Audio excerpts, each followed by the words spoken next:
I never liked English. Well, it was the only language I spoken, but it's just inconsistent. And I hate that we're graded on these make believe terms. Like, why is there a K in knife? Why is READ red and also RED Oh red? man, that ain't even. I mean, no, you're right. It's a weird language. Then you judge kids. You judge young children and say, no, that's wrong. Why is it wrong? Because you're making. Well, it's wrong because when we come up with a language, the whole idea of a language is that I have thoughts in here, right? And I need you to understand those thoughts for various reasons. So we have to come up with a standardized system for what a sound means or what a set of letters in a certain order means. So when you look at that, I get that. So I know like the logical reason behind it. Right. But as a child, I'm like, why do you need, it doesn't make any sense. It's inconsistent. It's consistently inconsistent. What do you mean? And it's, yeah. If you see a K before an N, you know that's always. And also, why are question marks at the end of the question when we want to use our voice inflections while we're reading? Well, it depends on the language. If we look at another, I'm talking about English. Like, so you read like, "How are you doing?" Or maybe whatever the sentence is. If it ends in a question mark, it's at the end of the question. It should be in the beginning of the question because you're reading. So you know that it's a question. You're not incorrect. And the Romance languages in particular, well, at least the Spanish figured that out. There's a question mark at the beginning and at the end, oddly enough. But that's just, how things go. Oh, but I was telling you the story of when I went to speak at the University of South Carolina. And I had never spoken. That was the first time I spoke at a university. And I didn't know what so I figured they were going to tell me what they were going to pay me. Instead, they reached out to me. They said, "Hey, we'd love to have you come speak. I'm a big fan of your work. What is your fee?" And I said, "Okay, I got to figure out what my fee is." So I asked a bunch of people, and my mistake was asking people who didn't know. They were at they had done some speaking or had invited some speakers, but it wasn't on the level I'm on. And and this is an issue with kind of understanding and recognizing what my value and worth is. So I quoted myself at $2,500, and they said, "Great." Went, gave the speech, talked. It was a good time, good conversation. And then afterwards, I asked the guy who was handling me, I said, "Hey, man, like, what do you think about my fee? Like, should I raise that? Should I lower it? Like, how does it go?" And I'm pretty sure he did laugh at me. And he said, "Dude, you got to raise that. Well, like, we just had a Ryan Holiday here the week before for $12,500. What are you doing? If you're here getting invited to a university, like we have money, like, and we have just speak. You can charge more."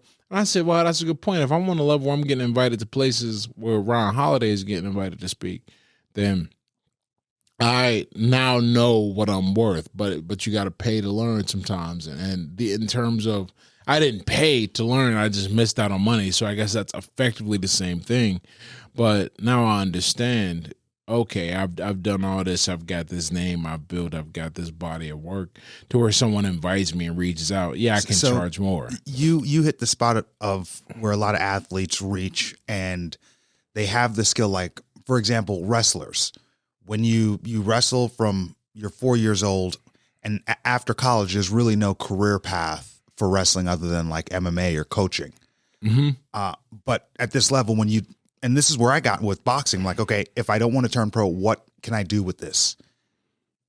And I need to figure out a way to leverage my position in life through sports for a plan for after sports. Yeah. And here's the thing about it, right? You learn a very specific skill set to a high level when you're an athlete. But that skill set is so specific, it doesn't really apply anywhere else. And you learned it to such a high level, you weren't really doing anything else. Now there are some exceptions. I'm trying to think of the guy's name. It's right on the tip of my tongue. Cam F. Awesome. One of the things that I did was when I was an athlete, I was still #1 boxer in the country, but I was going around speaking at all these schools. Well, yeah. Well, we're gonna get to that. That's a. But there are some guys who do build up like a hard skill on the side. He played tackle for the Ravens, and he got a degree in mathematics while he was at Penn State. Now a lot of guys. There's a guy that plays for the Chiefs. I believe he played for the Chiefs. Won the Super Bowl that year, and then decided to take a year off from the NFL to be a doctor because COVID. Yeah. So there are these. Those are rare cases, and that's really hard. Like speaking of somebody who got a degree in physics where they were boxing professionally, that's a really hard thing to do, and most people can't do it. But what most people can do is they can look at the lessons that they've put together and their kind of specific kind of life story and go and talk to others about it, like you've done in the speaking career, right? Build this. You what you end up with is experience, and a very unique kind of experience. The challenge then is to take said experience and go, okay, how do I condense or separate or congeal or distill all these words for pretty much separating out, concentrating, and redelivering what you've experienced to another audience and profit from it, ideally, and have a good time. And I think that a lot of guys, we talk about this a lot. I think a lot of guys are missing the ball on this because you have got these experiences and they don't seem. And by guys missing the balls, we also mean females. Like all athletes, they're missing. They're not realizing the power that they have as athletes, and they do make the mistake of thinking that power is going to be there after they're done with their sport. Yeah, and because it goes quick, people immediately your relevancy of an athlete dries up faster than the sweat on your jersey after your last game.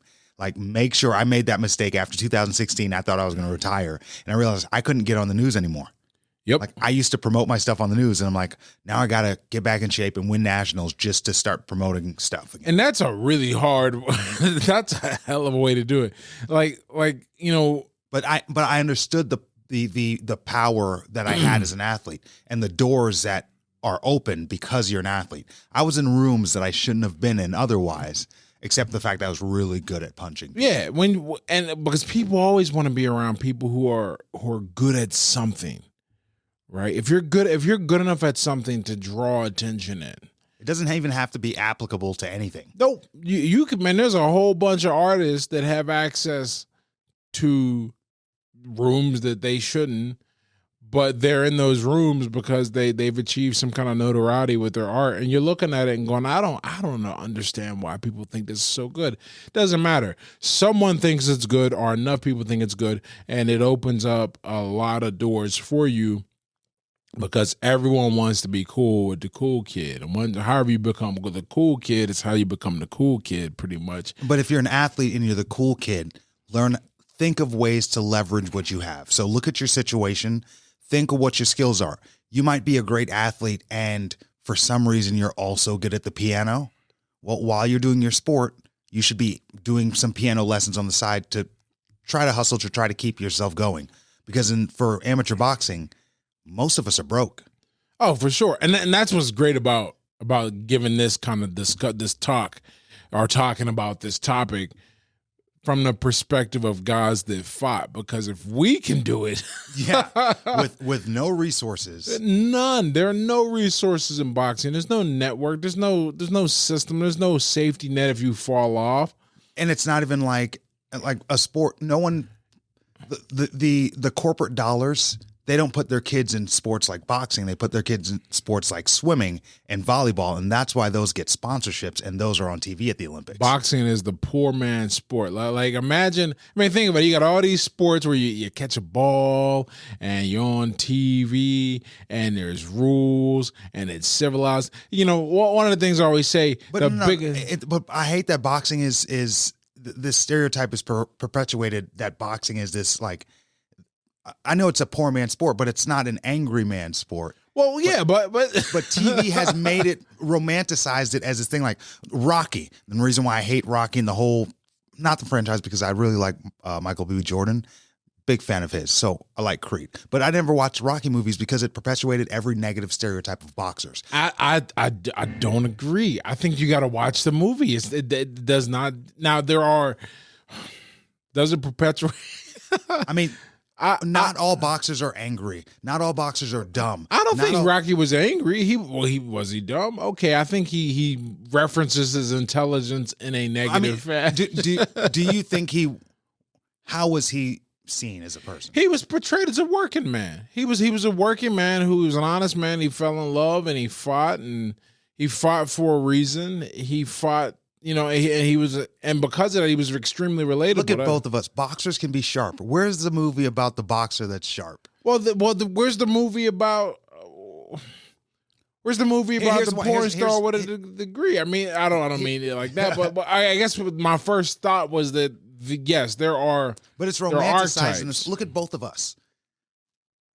Yeah, but we're not the usual suspects. So if you made a movie about boxers like us, what you end up with is you end up with the worst of both worlds from an audience standpoint. Well, there are people who are going to look at it and go, this seems odd and are unrelatable.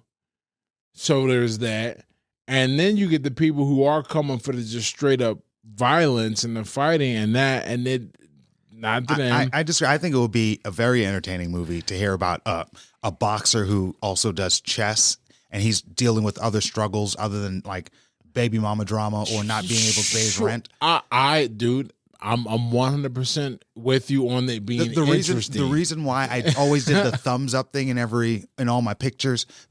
Look at all my pictures. I do a thumbs up, big goofy smile, because I want to show like we're not all Rocky. We don't all come from that story. And there's kids out there who can become successful boxers, but they don't believe they can because they only see this one stereotype that becomes successful. Well, there's a lot of truth in stereotypes too, though. Let's not get it twisted. You have to be a certain kind of, I don't want to say gritty or grimy, but I guess gritty is good. You do have to be a certain kind of dog to succeed in the sport. Now, I think your success has been so unique that perhaps you missed that, but most fighters, it's a fight, and it's a hard fight. Even remembering your career, you had the ability to do everything you got to do. You got to do that a lot because you had we'll call him a benefactor, and that benefactor enables you to take a path to success that perhaps had you had to take another path, maybe you don't go that route. But most of us end up going that route. Most of us have to. This is one of my beefs I had when I got out to All-American Heavyweights. And I didn't have many beefs. I thought it was a cool program and a cool idea. But a lot of these guys get introduced to the sport with someone paying for everything and bringing them into it. Now, that wasn't you. You earned the benefactor, right? I was already number one in the country. So but it did benefit me. Once I had all these struggles, once I had someone to pay for like my hotel and going to the fights, you're not going to beat me. Yeah, it becomes, it's a different, all I'm saying is that there is a certain, because of the way the sport is set up from the top down, where there's not a lot of money in general. Like, it's not, I don't even think, it's definitely the least watch of the sports in America, which means that's the least money by a significant margin. And then you got people who are kind of goons controlling how the matchmaking and the money is distributed. So you either get in the right way or you don't really get in at all. There aren't a lot of guys who sneak up, and upset someone. And if they do upset someone, they're going to be locked into like a contract, things like that. Yeah. The business side of it is not the point of me bringing this up. I'm bringing it up to say that the sport is structured in such a way that it makes it extremely difficult for someone who's not coming up in that path to succeed. And if you can succeed in the other way, like if you have athletic ability, like from a young age when most people start, you're not like you said, you're not even in the low classes, you're not really going to the gym. You're going to the basketball court. You're going to the gridiron for football. If you in the white neighborhood, you're going to the hockey ring or polo or something like that. Like very athletic endeavors. Or you're swinging a baseball bat. The boxing it's a weird game, and you got to be different, and that's what I think Rocky shows. Here's what I think. I think people think the Rocky mentality and that tough grit guy is the one the what leads to success in boxing. So you have a bunch of muscle dudes or dudes who think they're tough. So you have such a high concentration of those guys. A few of them are going to make it through. Now here's where I 100% agree with you. What I think where you're going anyhow, and correct me if I'm wrong, is that what do they say about like getting black people in roles or Hispanic people in roles and stuff like that? Representation, right? When I see someone who looks like me doing that, I think I can do it. And it's probably no different in sports, right? If I see everybody, these guys who are like got gang tattoos, shit, and records, or they're from a rough neighborhood, and those are the only guys I see in the ring, then I go, well, I'm not cut from that cloth. Let me not attempt. Exactly, and for that reason is why I went completely on the other end of the spectrum in my career. But you understand that I did it to show those qualities are overrepresented, not because they make you more successful, but because if you don't have those qualities, but you're athletic enough, you tend to go do other things. Like it's no coincidence, for example, I think a lot of the heavyweights start later after they've gone and done another sport. Because why would they like if you're big and strong, you're not going to go punch. Like you think like LeBron James, if he wanted to box, or really imagine a LeBron James who he started as a JO at Junior Olympics at 8 years old and has been gloves on his entire life. But why would he do that? Because the guy's like he's like, oh, I can dribble a ball, and here's why the sport of boxing is dying. Right. Because the heavyweight champion of the world is not usually in America because they're on a defensive line somewhere. Right. Like since there's no NBA or NFL in Russia, all their big guys who are too big for soccer, they're boxing. So there's a more high competitive level to get out there to get on top. But to be number one in America, if I'm being honest, it's not that hard. Right. It wasn't that hard. Once things took they say, well, what was one of the golden eras of the sport for the heavyweights? They say like the late 80s, early 90s. And I'm sure to say it wasn't that hard, I'll say it's not as hard as it should be. Well, no, you're right though. Like, because I don't want to. I'm not trying to shit on it. But you're not. I don't think it's shitting on anybody. You're just stating a simple fact. To get to the and I think your career, when we talked about this for the amateur portion, was a bit of a victim of this, because if you're competing against another country where all the guys who are going to compete in your weight class, they are in your country in your weight class, and they're fighting, compared to here where every guy who's 6'3", 220 pounds, he's probably out there catching a ball as a wide receiver or something. Well, who's left? You're going to be the best guy, but you're not the best athlete at that in the country at your height and size. Meanwhile, if we look at another sport like track, and in Jamaica, track is like it's something everyone does. So they end up pulling out the best runner from their entire population, which is why the fastest runner in the world is Jamaican, right? We see the same thing in baseball. Where all the good baseball players come from? The Dominican Republic. It's a higher level of competition in that area. So for you to be number one, you have.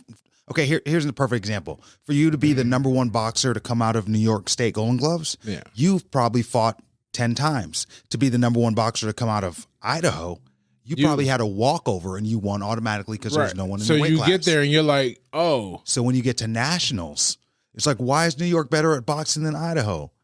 Yeah, because they have so much more people to compete. The guy from New York, to get out of there, he had to be a killer.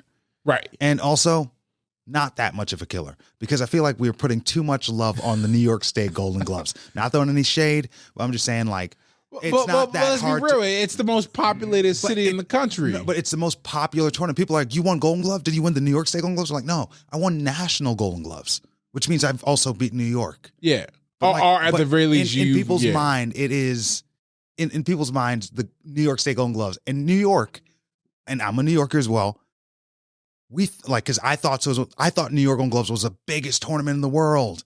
And I'm like, oh, no, you just get a cool little necklace. You got to remember something. It's the most populated city in the United States. And I think it's top 5, I'm not sure, or top 3. Point is, there's a lot of people to pull from.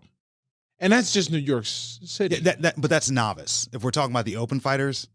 Well, no matter what, all things considered equal, you should be pulling more open people from your population in New York City than you do in like Chicago or Los Angeles or something. Now, for other reasons, in other weight classes, I believe it's either there's prestige to winning the New York State Golden Gloves, but it's not up there with nationals. Yeah, right. Because it's bigger. Yeah, but we have to recognize and acknowledge why that perception exists, because it's a lot more people. Yeah. It's a lot more people and a lot more competitive. Yeah. Which is to say, bringing it all back to bringing it all back to the reason why there's this representation idea in fighting, and the little guy, or not the little guy, the underrepresented, the different guy doesn't attempt to fight.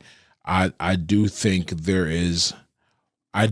part of it is what you're talking about, that they don't see another guy, but a big part of it is those traits tend to overlap. And if you end up fighting, if you voluntarily walk into a gym and decide, I'm going to stand them in a fight and endure the training for, I tell guys to give it a year to see if this is for you. If you go and do that, you likely have some of those traits that the other successful guys have had. And it just so happens that, the Rocky wins, or Rocky wins. But the whole thing is, like, I've seen some clips of Rocky. I saw Rocky get hit with a punch. He drops to the ground. He gets up and continues fighting. The ref doesn't wipe his gloves. It's a mockery of the sport. It's not a boxing movie. It's a romance movie that themes boxing. Well, you got to remember something. That's not how it is now. but look at some of the older fights. When was this? The 70s, the 80s? 70s, right? Which means Stallone would have grew up in what, the 50s ish. I'm not sure when his birthday is, but my point is that that's not an exaggeration of how the sport was once conducted. It's just unrealistic. Yeah, now and also it's a movie, and I'm being that guy. Don't make me be that guy, Cam. Stop being that guy. Yeah, don't be that guy. The movie's entertaining, and the movie did a great job for the sport. I still won't watch it, but there's a lot of movies that I should watch that I haven't watched. Well, let's get back on track with the athletes leveraging the position that they have to make a career for themselves after sports. Yeah, and it's I don't want to paint the picture like every single one of you athletes are going to be able to do this, because that is inaccurate to the point of being dishonest. What I will say is that more of you have an opportunity when you leave. And also, here's the big shift you have to make, no matter which path you take, whether you decide to get a degree, or leverage speaking, or end up honing yourself so you are an effective coach, or go do something else. No matter what happens, you have to prepare for after the sport, because the sport will end. That no one retires and does not. I won't say no one. That's not true. Very few people.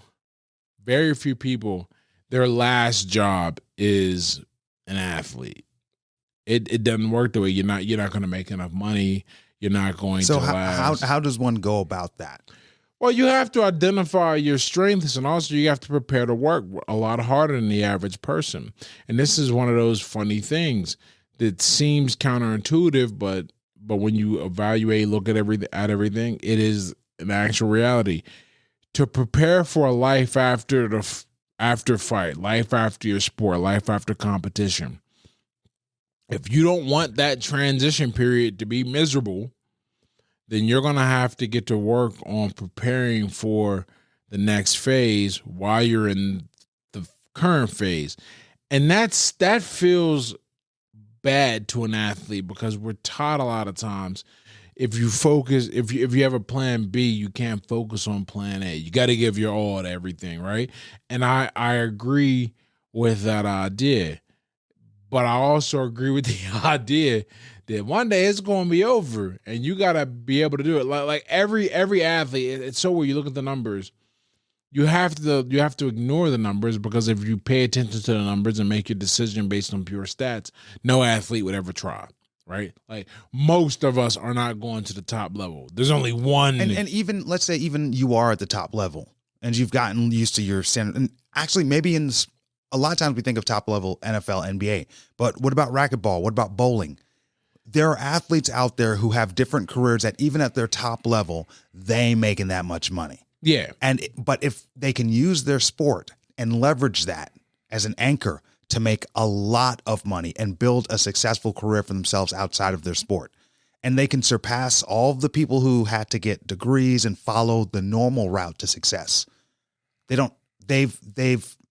get a special pass because athletes have a special privilege, because in America, athletes are adored. Well, not only, and not just in America, but in general. But what it shows, what you end up doing, the old college applications, or I guess they still do this too, whatever. You used to get bonuses for extracurriculars, right? That would be one of those things that sells you, and the better you do in your extracurricular or your sport that you play, the more attractive of a candidate you are. And this is one of those rare instances where college mirrors reality and real life. If you excel at a sport and you do something else, so this is key. I think you need to be able to do something else. Then you open up so many doors elsewhere in different ways, and not with, you don't have to like play on the company softball team because you used to be a baseball player. Instead, what you have now, you have a high level physical skill, which is becoming rarer and rarer as we approach freaking 80% overweight or obesity in the United States. Combine that with some type of mental expertise or a life story that's different, or an experience, and now you're a fascinating individual, because who else has done what you've done? Who else has done what you've done?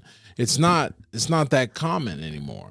It was never that common, but now you have this ability to put together a profile that opens doors to other places. Whatever you decide to do, though, I think you have to look at it as you have to look at your sport, no matter how good you are. You kind of have to look at it as a supplement to a certain point, right? Like if you're going to come out and you've got like that talent and you're crushing and you're shooting and you're going to make 10 mil. Even if you make, let's say you do make 10 mil, right? Yeah. And I haven't made 10 mil, but let's just say you did make 10 mil and you're 40 years old now, right? Your sport's over. In your career, you made 10 mil. You want to continue making 10 mil. You're not going to do that in any other way. You're not going to get a normal job to try to continue that level of income. The only way for you to continue on is leveraging what you already have to continue to grow. At the very least, and you still have to do it. And it's not just like, oh, I'm done with my sport, I'm going to go become a speaker. Like, no, it's not that easy. There's a lot of work that has to go into that. Yeah. But you have to commit to the work that goes along, but you also need a plan. A plan for sure. I always look at it, but because I never forget that certain paths that I have been fortunate enough to be a part of, they are not accessible to most people. And so I'm always thinking about, okay, how can someone take this and apply it at all levels? Now, I'm not saying that no matter who you are, you listen to me and get it. That defeats the the idea of putting in work and being special. But I think about this as I'm standing in a room of a whole football team. Most of those guys, by definition, aren't going on to the NFL, which means most of them aren't good enough at their sport to move to the professional level. Most of them also are not even going to be good enough to be able to say, I had this sports career and have it be a point of leverage. Because like one of the things that continues to open up the doors for me is I retired at 13-1, right? Yeah, I would say with the right spin and the right marketing, you don't have to be that great at your sport. No, but you have to have some type of notoriety, I think, for sure. Not that much. If you spend, think of it this way. Because I'm speaking from the point of somebody who's won the most fights. But if you're just a guy who just won, let's say you won just state championships, that is enough because no one knows. You could have won that by walkover. You could have won 5 state championships in a row by walkover because you're in Idaho and there's no one to fight. Well, sure, but then what happens when people look you up? Because that's part of what we have. That's just for the catch. At that point, what you need is a solid product. Yeah. If all I need to do is if I did technically, I'm not making up. If I won 5 state championships or whatever, right. And because I know there's dudes out there who are on Instagram with great following, pimping their boxing career, and they ain't never made it out states. Now, I mean, you know what? But and no shade to them, and they're doing the boxing fitness, and they've leveraged what they've done, and okay, and done so that's that's where we agree. I think we were looking at it a little differently, but like you said, like yeah, they are leveraging like into the boxing fitness. I think that's I would never do it. I would probably question if the guy decided to coach fighters, but I respect the game and I understand that if you're just going to go, well, I fought, did the gloves and now I'm going to. And more power to the people who are doing it. Use that. Even if you weren't that great at the sport, use it. Use it for every ounce. Because because at the end of the day, it's a perception that the public has of people who. And boxing is your sport is gonna use you up. Use your sport for as much as you can get out of it. That is 100% true. That part I have no issue with at all. I think sometimes people have a problem with seeing someone who wasn't that good at a sport, then leverage that thing that they didn't have talent at and do great things with it. Because that's a skill. Don't hate the player. That's a skill. Look, there are people. Here's a great story in a different realm to illustrate this idea. 50 Shades of Grey is not good writing. Right? There's no way you can, and no one would ever argue that. I'm sure I can't even remember the writer HL something it's in my head. No one would ever argue that's good writing. But it sold something like 50 million copies, man. At some point you gotta step back and go, I might be a better writer, but this person has figured out something that allows them to market and move their product. This is why marketing is such an important skill to learn. Because if you can't market and sell yourself, it doesn't matter how good you are. And on top of that, you're going to watch someone who's objectively worse than you do better, and you're going to feel some kind of way because you decided you were too good to learn how to market and sell yourself. And that's why I thought it was important to start coaching speakers. Because athletes don't realize the power that they have, and they wait till it's too late to use it. Right. And I got to be honest here.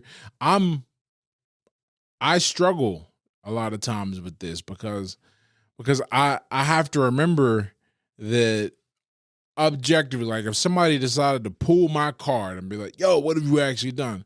On paper, there's not a lot of people that can mess with me, and certainly no one can question the things that I've actually done. But then in my mind, I'm like, that imposter syndrome creeps up, and I feel like I need to do a little more. Or I got to charge a little less because I don't have the clout. And the reality is the clout is actually there. It's the funniest thing, and I guess that's why it's imposter syndrome. Is I feel like I don't have it, even though people are reaching out to me to come speak, talk, and do things. I'm like, yeah, I'm not really there yet. You imagine how you feel with everything you've done, and then you see someone who's done nothing and they don't have any of that syndrome. Yeah, and I'd be like, what is like the confidence? I'd almost be a hater, but I don't want to say I don't know how to be a hater, but my default response is to learn. And that's what's really helped me, is to learn. I've seen people doing more with less in terms of their branding and imaging. That's an important part. When you see someone doing something that, when you have a feeling where you feel like you want to hate, take that moment and learn. Yeah, which, there's a message, right, for you, is that if someone is doing what you think you should do, or you don't think they deserve it and you do, then you got to ask yourself, because reality don't lie. People lie to reality, but the market tends to reflect what people think it's worth, or put differently, people don't spend money on things they don't think is worth it. Whether you think it's worth it is an entirely different argument and different thing to discuss, but people don't spend money on things they don't think is worth it. So if you're not getting the money spent on you, probably not what you think you're worth. And now you got to go and present yourself differently. Here's a perfect example of that. Back in 2013, Marlon Esparza, she's the boxer. I'm aware of her. Yeah. She had signed with Nike and like CoverGirl and all these deals. And no boxers at that point have ever saw that, especially a female boxer. Mm-hmm. And I heard about this through other boxers, and they were talking shit about her. And they're like, oh, she's making money. She thinks she's all that, blah, blah. And next day I went and knocked on her door. I was like, hey, I heard you making money. Can you tell me how? She's like, yeah. And we've been friends ever since. And she put me on game. She connected me with some people. And all I did was ask. All you got to do, right. And this is related to the main topic we've been discussing, which is the life after fight idea, and taking what you did as an athlete or in anything spectacular, because I would hope, we grow beyond just people listening as athletes. But taking what you did in one area that is spectacular, leveraging it so you can have success in other areas, or open other doors or get opportunities. You can't be a hater. You just can't do it, because the person you're hating on, that's probably the person that, not probably, almost by definition, if you're hating on somebody who's doing better than you, or has something you want, and you don't go and learn how to get it, why would you hate? That's such a backwards response. No one hates down. Right. Exactly. I ain't never looked at a homeless person and be like, look at that motherfucker, man. He got exactly what I want. I don't know. No, it doesn't work that way. Yeah. And so you got to get into the habit of. And another thing that I don't know if other people dealt with this, but me personally, because I'm online and I have, we're all drawn towards negative biases. I was very conscious of everything I was conscious of. Okay, very meta. Yeah. So all of the things that I would notice in other people and judge them on were the same things I personally was insecure about. Oh, that's how it always works. Yeah. So with that said, the more I was judging other people online, the more I started to feel judged. So what I started doing is anyone that I don't necessarily support or agree with, I don't follow them online. I don't follow many people online because of that reason. Huh. I probably follow 100 people on Instagram. No, yeah, I need to call the people I follow, and I don't follow Here's why. Because now anyone I follow, I 100% support, and I want to put only good thoughts in my mind. And when I see someone, I support them. I go out of my way to support people all the time and I believe in people. And now because I've done that so much, I start believing in myself. So you can use your insecurities or that process in your own power. Makes sense. No, I got you. That's what you. That is the idea to me of always looking at your weaknesses, right, and figuring out, okay, this is a weakness. This is a part of me that's a problem, and I need to figure out how to mitigate it, or if possible, turn it into a strength, one way or the other, right? And that requires some creative thought, sometimes making some hard decisions. It's very much like the thing about sobriety, man.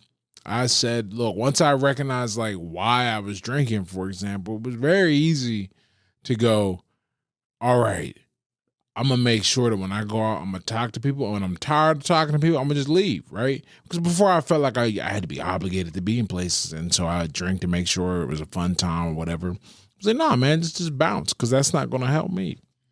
And what that does, that gives me more time to do other things that are useful, and it keeps me from deteriorating my time. But that's just an example I thought about that I wanted to highlight of using your weaknesses, man. And the thing is, as an athlete, whether you're that successful or not, you understand the discipline it takes to become successful in your sport. Yeah. And if you can take that and apply it to whatever else you're great at, I had a knack for speaking. Not everyone's going to have a knack for speaking. Some people have a knack for different things. If I gave the example as if you're a piano player and you're good at the piano, take that same effort you put into your sport into becoming the best piano, just in your marketing material, to become a piano teacher and make money doing that. Yeah, and on top of that, like that's like the basic and that level. Is the very. And I'm using very basic levels because there are people out there without the resources. Of course, if you have some money from your career and you're like, oh, I want to invest in this type of coach or do this or do that. But if the dude the broke dude who's got, or girl who's got no money and is like, well, I'm good at a sport that doesn't pay. How am I going to level up? I'm really good at swimming, but at a college level. Now I'm done. How do I use this? Or not just money, but if you got a name, that's also really useful too. So those are some ideas and some thoughts about using your sport, not just directly but indirectly, what you picked up from it, to prepare yourself for a life after fight. And this has been the Life After Fight podcast. If you appreciated this message, make sure you like, share, and subscribe. Leave some comments. Tell us what you think. Tell us your goals and plans. And if you know any athletes that are looking to prepare for their life after fight, shoot them this podcast and get these ideas in their head so they can get ready for the next phase and the next level.